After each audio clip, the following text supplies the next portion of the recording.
Welcome back again mga idol. So ayun, nakarating na tayo sa ating garden. So dito naman tayo magtatrabaho mga idol. Pero ngayon, relax muna. Kasi straight tayo. Nakakasawa rin magbonsai, no? So dapat balance lang.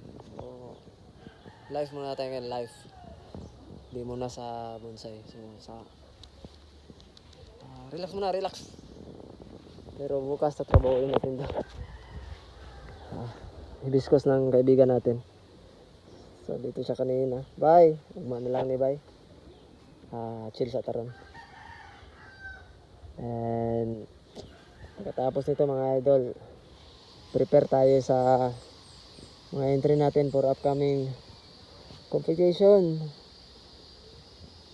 So see you Cebu, kita-kits. Ito, lilinisin natin yan. Isa to sa entry natin, sa entry ni sir. Tapos meron pa doon sa garden niya. So update lang tayo sa mga nawire natin. Ayan sila, oh. Maganda na yung mga dahon. Dahon sa taguro. Ito na lang yung